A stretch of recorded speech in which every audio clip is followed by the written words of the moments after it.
Class 12 के सभी बच्चों का बहुत बहुत स्वागत है। मैं केमिस्ट्री टीचर अकबर आलम आपका यूट्यूब चैनल पर बहुत बहुत स्वागत करता हूं। बेटा, हम जो टॉपिक पढ़ रहे थे वो ऑक्सीजन के बारे में पढ़ रहे थे। प्रीवियस वीडियो में हमने ऑक्सीजन की प्रयोगशाला विधि के बारे में पूरी बात पढ़ ली थी। आज हम ये चर्चा करेंगे कि जो प्रयोगशाला विधि में प्राप्त होने वाली ऑक्सीजन होती है वो अशुद्ध होती है। उसको हम शुद्ध करने का कैसे काम करेंगे, उसके भौतिक गुण क्या होते हैं, रासायनिक गुण क्या होते हैं, उसका क्या उपयोग होता है, तो इन सब चीजों के ऊपर आज हम बात करेंगे। तो आइए वीडियो को स्टार्ट करते हैं, देखते हैं। देखिए, इस वीडियो के अंदर सबसे पहला जो हमारा टॉपिक है वो है डाई ऑक्सीजन का शोधन या ऑक्सीजन के शोधन का कार्य करना। इस क्रिया में हम करते क्या है कि प्रयोगशाला से प्राप्त होने वाली जो ऑक्सीजन गैस होती है, पहले इसको हम फास्फोरस पेंटा ऑक्साइड के ऊपर, किसके ऊपर, PCl5 के ऊपर, फास्फोरस पेंटा ऑक्साइड के ऊपर हम प्रमुख रूप से P2O5 के ऊपर इसको हम प्रमुख रूप से प्रोवाइड करने का क्या करते हैं, कार्य करते हैं। तथा प्राप्त होने वाली प्रमुख रूप से फास्फोरस पेंटाऑक्साइड के ऊपर प्रोवाइड करने के बाद सांद्र H2SO4 के ऊपर हम प्रमुख रूप से पाई जाने वाली ऑक्सीजन गैस को प्रोवाइड करेंगे। सबसे पहले जो ऑक्सीजन में प्राप्त हुई उसको हम फास्फोरस पेंटाऑक्साइड पर प्रोवाइड करेंगे, फिर इसके बाद हम प्रमुख रूप से इसको सांद्र H2SO4 में प्रोवाइड करते हैं, जिसके कारण होता ही है कि ऑक्सीजन जो होती है उसमें पाई जाने वाली संपूर्ण नमी जो होती है वह प्रमुख रूप से दूर होने का क्या करती है, कार्य करती है। इस प्रकार प्राप्त होने वाली जो ऑक्सीजन होती है वह प्रमुख रूप से कैसी होती है, शुद्ध होती है। तो हमें यहाँ पे विशेष तौर पे याद रखना है कि जो हमें प्रयोगशाला से प्राप्त होने वाली ऑक्सीजन है इसको शुद्ध करने के लिए हम पहले फास्फोरस पेंटाऑक्साइड का ऑक्सीजन को प्रोवाइड करते हैं, फिर इसके बाद हम प्रमुख रूप से H2SO4 के ऊपर इसको प्रोवाइड करने का कार्य करते हैं, जिससे ऑक्सीजन जो होती है उसके अंतर्गत पाई जाने वाली नमी जो होती है वह प्रमुख रूप से दूर हो जाती है और हमें पाई जाने वाली ऑक्सीजन जो होती है शुद्ध एवं शुष्क होने का क्या करती है, कार्य करती है। अगले टॉपिक पे और लिखा है ऑक्सीजन के निर्माण की अन्य विधियों के बारे में बात करें। इसके अंतर्गत निम्नलिखित विधियां जो होती हैं वह प्रमुख रूप से आने का कार्य करती हैं। सबसे पहली विधि के बारे में मैं बात करता हूं आपसे। सबसे पहली विधि आती है धातु ऑक्साइडों को गर्म करने पर। भैया, अगर ऑक्सीजन क्रिया धातुओं के साथ कराओ तो धातु ऑक्साइड के निर्माण का कार्य किया जाता है और प्राप्त होने वाले जो भी प्रमुख रूप से आपके धातु ऑक्साइड होंगे उनको यदि आपने गर्म कर दिया तो हमें प्रमुख रूप से किसकी प्राप्ति हो जाएगी, ऑक्सीजन की प्राप्ति हो जाएगी। जैसे यहाँ पे हमने प्रमुख रूप से मरकरी का ऑक्साइड लेने का कार्य किया, मरकरी के ऑक्साइड को हमने गर्म किया तो यहाँ से प्रमुख रूप से मरकरी अलग हो गई, ऑक्सीजन गैस जो होगी वायुमंडल में मुक्त होने का क्या करेगी, कार्य करेगी। अगला आ जाएगी सोडियम परऑक्साइड से क्रिया। सोडियम परऑक्साइड जो होता है इसका फॉर्मूला होता है Na2O2। इसके ऊपर प्रमुख रूप से सोडियम परऑक्साइड के ऊपर हम जल को प्रमुख रूप से प्रोवाइड करने का कार्य करें तो इस अभिक्रिया के फलस्वरूप प्रमुख रूप से ऑक्सीजन गैस जो होती है मुक्त होने का कार्य करती है। सोडियम परऑक्साइड के ऊपर जब जल को प्रोवाइड करने का कार्य किया जाता है तो इस क्रिया के फलस्वरूप प्रमुख रूप से ऑक्सीजन गैस जो होती है वह मुक्त होने का क्या करती है, बेटा, कार्य करती है। चलिए अगला है ऑक्सी यौगिकों से बात करते हैं। ऑक्सी यौगिकों के अंतर्गत आए तो लिखा है ऑक्सी यौगिकों को गर्म करने पर ऑक्सीजन की प्राप्ति होती है। जैसे आपने पोटेशियम नाइट्रेट को प्रमुख रूप से गर्म कर दिया तो पोटेशियम डाइऑक्साइड की प्राप्ति हो जाएगी। यहाँ पे प्रमुख रूप से ऑक्सीजन गैस जो होती है वो निकलने का क्या करेगी, कार्य करेगी। Potassium die nitrogen dioxide, potassium के नाइट्रोजन डाइऑक्साइड के निर्माण का कार्य कर लिया जाएगा, ऑक्सीजन गैस मुक्त हो जाएगी। इसी प्रकार से हमने प्रमुख रूप से पोटेशियम ट्राइक्लोराइड को प्रमुख रूप से जब गर्म करने का कार्य किया तो पोटेशियम क्लोराइड प्राप्त हो जाएगा, ऑक्सीजन गैस प्रमुख रूप से मुक्त होने का कार्य करेगी। तो याद रखना, ऑक्सी यौगिकों के द्वारा प्राप्त करना है तो ऑक्सी यौगिकों को यदि आप गर्म कर देते हो तो ऑक्सीजन गैस जो होती है मुक्त होने का क्या करती है, कार्य करती है। चलिए अगला आ जाए, लिखा है ऑक्सी अम्ल के द्वारा। तो लिखा है गर्म झावा पत्थर। झावा पत्थर जो होता है प्रकार का विशेष प्रकार का पत्थर होता है जो प्रमुख रूप से कोयले से मिलकर बने रहने का क्या करता है, कार्य करता है। गर्म झावा पत्थर के ऊपर जब सांद्र नाइट्रिक अम्ल या सांद्र H2SO4 अम्ल को डाला जाता है तो ऑक्सीजन गैस जो होती है निकलने का कार्य करती है। आपने नाइट्रिक अम्ल लिया, झावा पत्थर लिया, गर्म झावा पत्थर के ऊपर नाइट्रिक अम्ल को प्रोवाइड किया, अभिक्रिया के फलस्वरूप ऑक्सीजन गैस जो होगी मुक्त होने का क्या करेगी, कार्य करेगी। इस क्रिया के फलस्वरूप नाइट्रोजन डाइऑक्साइड और जल मुक्त होने का कार्य करेगा। इसी प्रकार से H2SO4 को जब गर्म झावा पत्थर के ऊपर डालने का कार्य करोगे तो सल्फर डाइऑक्साइड के निर्माण का कार्य किया जाएगा, जल मुक्त होने का कार्य करेगा और ऑक्सीजन गैस जो होगी मुक्त होने का क्या करती है, कार्य करती है। अगला आ जाइए, जल से अभिक्रिया कराएं। जल के द्वारा प्रमुख रूप से किस प्रकार से ऑक्सीजन को प्राप्त किया जाता है, तो जल के द्वारा प्रमुख रूप से ऑक्सीजन को हम कैसे प्राप्त करते हैं, तो अम्लीय या क्षारीय मात्रा में हम जल को प्रमुख रूप से लेकर जब उसका विद्युत अपघटन कराने का कार्य करते हैं इस क्रिया के फलस्वरूप हमें H+ और OH- की क्या होती है, प्राप्ति। प्राप्त होने वाला प्रमुख रूप से H+ जो होता है, H+ प्रमुख रूप से हमें कैथोड पर किसकी प्राप्ति हो जाएगी, हाइड्रोजन की प्राप्ति हो जाएगी और ऑक्सीजन जो होती है वह प्रमुख रूप से एनोड पर हमें क्या होती है, प्राप्त होने का कार्य हम कर लेते हैं। तो इस प्रकार से प्रमुख रूप से पाए जाने वाले अम्लीय या क्षार युक्त जल को प्रमुख रूप से उसमें विद्युत धारा को प्रोवाइड करने का कार्य करेंगे तब इस क्रिया के फलस्वरूप ऑक्सीजन गैस जो होती है मुक्त होने का क्या करती है, कार्य करती है। प्राप्त होने वाली ऑक्सीजन जो होती है वो एनोड पर हमें क्या हो जाएगी, प्राप्त हो जाएगी। चलिए नेक्स्ट टॉपिक में आते हैं, भौतिक गुणों के बारे में बात करते हैं। अगला टॉपिक हमारा प्रमुख रूप से पाए जाने वाले भौतिक गुण के ऊपर है। तो यह एक पारदर्शक, रंगहीन, गंधहीन, स्वादहीन गैस होती है। वायु की तुलना में यह प्रमुख रूप से 1.1 गुना प्रमुख रूप से भारी होती है। इसका जलीय विलयन जो होता है वह प्रमुख रूप से कैसा होता है, उदासीन होता है। चांदी को गर्म करने पर, आप सुनना है, आप ये इंपॉर्टेंट है, क्वेश्चन आपसे पूछा जाएगा चांदी का उद्वमन किसे कहते हैं, स्पष्ट कीजिए। तो चांदी को गर्म करने पर यह पिघल जाती है और पिघली हुई चांदी जो होती है ऑक्सीजन के साथ क्या कर लेती है, क्रिया। आप जब इसको ठंडा करते हो तो ऑक्सीजन क्या हो जाती है, मुक्त हो जाती है। इसी घटना को हम प्रमुख रूप से चांदी की उद्वमन की क्रिया के नाम से क्या करते हैं, जानते हैं। 5वें पॉइंट पे आजा लिखा है, जब ऑक्सीजन को ठंडा किया जाता है तो यह ठंडी होकर नीले रंग के द्रव के निर्माण का क्या करती है, कार्य करती है। यहाँ पे ये जो पाई जाने वाली प्रमुख रूप से ऑक्सीजन है, इसको अगर आप प्रमुख रूप से ठंडा करोगे तो यहाँ से प्रमुख रूप से ठंडी होकर नीले रंग के द्रव के निर्माण का कार्य करेगी, जिसके बाद इसका प्रमुख रूप से पाया जाने वाला जो क्वथनांक होता है -183 डिग्री सेंटीग्रेड रहने का कार्य करेगा।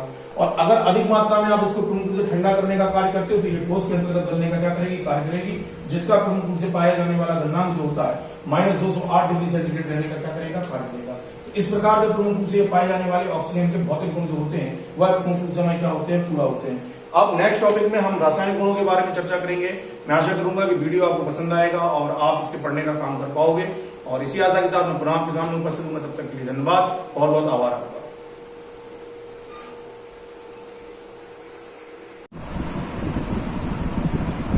देखिए बेटा, हमारा जो टॉपिक चल रहा था वो हमने ऑक्सीजन के भौतिक गुणों के बारे में और अन्य विधियों के बारे में बात कर ली।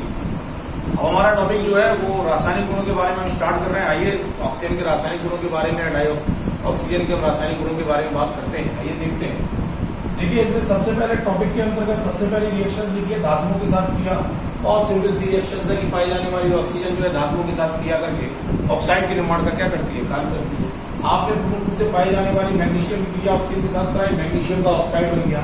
Fe के साथ अभिक्रिया करवाओगे ऑक्सीजन की, तो Fe का भी प्रमुख रूप से ऑक्साइड बनने का क्या करेगा, कार्य करेगा।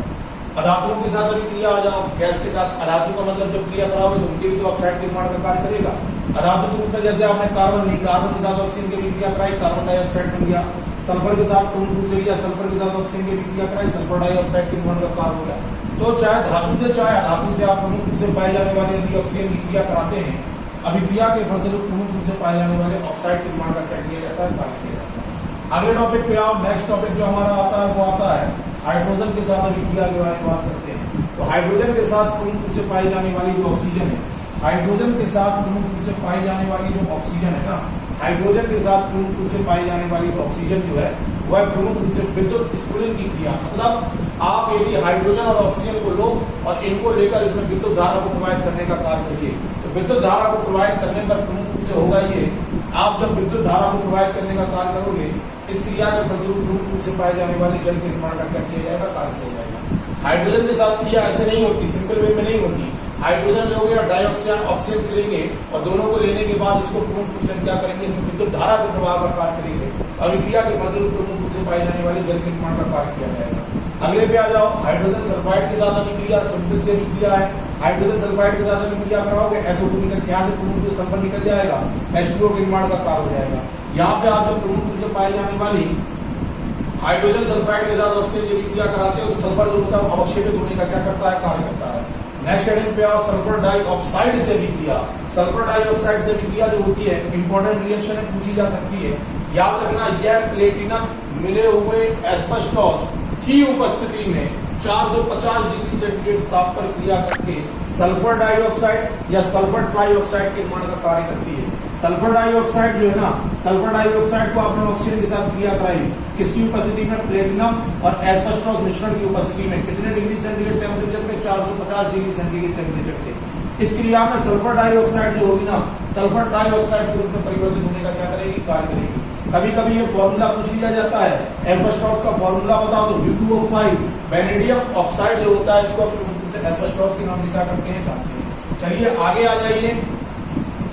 नाइट्रोजन के साथ अभिक्रिया पढ़ लेते हैं। नाइट्रोजन के साथ अभिक्रिया में आ जाए तो नाइट्रोजन के साथ अभिक्रिया, तो नाइट्रोजन के साथ प्रमुख रूप से पाई जाने वाली जो हमें पाया जाने वाला नाइट्रोजन है ना, नाइट्रोजन के साथ प्रमुख रूप से पाई जाने वाली ऑक्सीजन 3000 डिग्री सेंटीग्रेड टेम्परेचर पे विद्युत आर्क, मतलब इसमें ही विद्युत धारा को प्रवाहित करेंगे। तो इस अभिक्रिया के फलस्वरूप नाइट्रोजन मोनोऑक्साइड के निर्माण का क्या किया जाता है, कार्य किया जाता है। याद रखना, नाइट्रोजन ऑक्सीजन के साथ 3000 डिग्री सेंटीग्रेड टेम्परेचर पे या विद्युत आर्द्र की उपस्थिति में पूर्ण रूप से आपके नाइट्रस मोनोऑक्साइड के निर्माण का क्या करती है, कार्य करती है। अगला आ जाओ, नाइट्रिक ऑक्साइड से अभिक्रिया ले लो। नाइट्रिक ऑक्साइड से ऑक्सीजन की अभिक्रिया कराओ, कुछ नहीं होगा, नाइट्रोजन डाइऑक्साइड के निर्माण का क्या हो जाएगा, कार्य हो जाएगा। निकलने वाली नाइट्रोजन डाइऑक्साइड जो होगी ये लाल तथा भूरे रंग के धुएं को निकालने का क्या करेगी, कार्य करेगी। अगला आ जाइए, अमोनिया के साथ अभिक्रिया देखिए। अमोनिया के साथ आप जब पूर्ण रूप से ऑक्सीजन की अभिक्रिया कराओगे, कुछ नहीं होगा, नाइट्रोजन मोनोऑक्साइड का निर्माण हो जाएगा और जल पूर्ण रूप से मुक्त होने का क्या करेगा, कार्य करेगा। अगला आ जाइए नेक्स्ट, अगली हेडिंग पे आओ, HCl के साथ अभिक्रिया पढ़ लो भैया। आप पूर्ण रूप से पाई जाने वाली अगली अभिक्रिया पढ़िए HCl के साथ। HCl के साथ पूर्ण रूप से पाए जाने वाली आपने HCl के साथ जब अभिक्रिया कराई तो HCl से अभिक्रिया कराने पर कॉपर क्लोराइड उत्प्रेरक की उपस्थिति में HCl जो होता है डाइऑक्सीजन से अभिक्रिया करके पूर्ण रूप से क्लोरीन गैस को मुक्त करने का क्या करता है, कार्य करता है।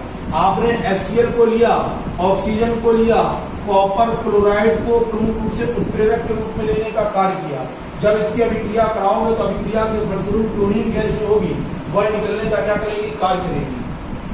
लास्ट हेडिंग, हाइड्रोकार्बन के ऑक्सीकरण की क्रिया। याद रखना, जो पाई जाने वाली ऑक्सीजन है ये हाइड्रोकार्बन के पूर्ण रूप से, हाइड्रोकार्बन मतलब कार्बन तथा हाइड्रोजन से मिलकर बने हुए यौगिक जो होते हैं उनको हम हाइड्रोकार्बन कहते हैं। तो हाइड्रोकार्बन से जब ऑक्सीजन पूर्ण रूप से क्रिया करती है, अभिक्रिया के फलस्वरूप पाए जाने वाले कार्बन डाइऑक्साइड और जल तथा ऊष्मा को पूर्ण रूप से मुक्त करने का कार्य किया जाता है।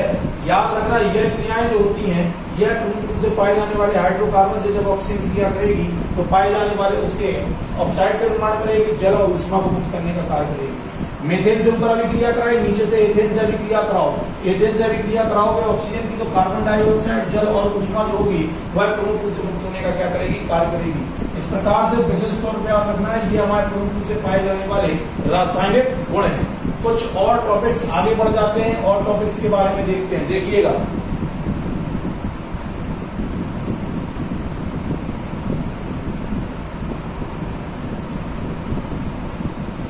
अगली हेडिंग पे आ जाओ भैया, अगली हेडिंग पे, नेक्स्ट हेडिंग आ जाओ भैया।